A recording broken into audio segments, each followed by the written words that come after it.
Bryan, thanks for joining me again. You're in Shanghai at the moment attending the China International Import Expo, which is considered an important conference as part of the resurgent Australian-China trade relationship.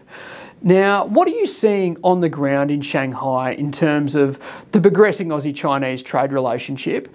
And I guess further to that, what feedback are you getting as to how RLG fits into fostering that strategic relationship?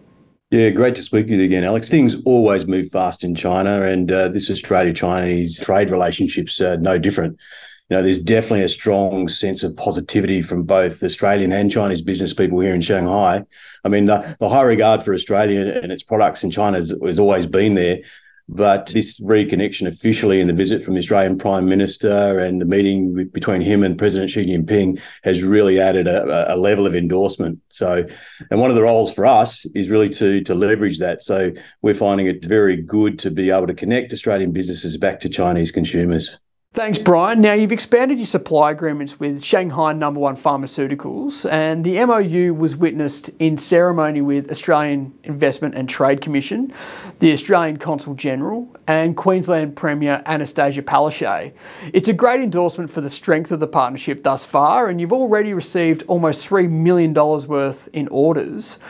I guess, how does this MOU expand on the previous agreement you signed in August, and is there further scope for more agreements in the near future?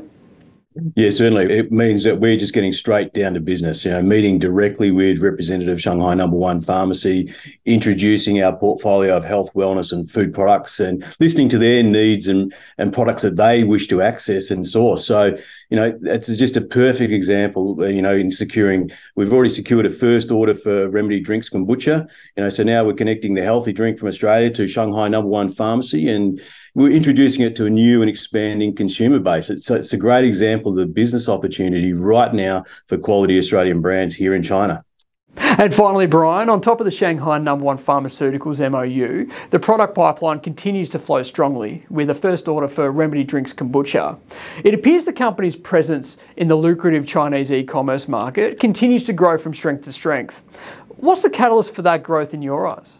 There has always been a demand in China for high quality Australian goods. I think there's probably been some cautiousness from Australian businesses, and I think the opening and the sort of freeing up of this trade relationship has really encouraged Australians to come back, and we're engaging with many different businesses, and it's great to see so many on the ground here in Shanghai.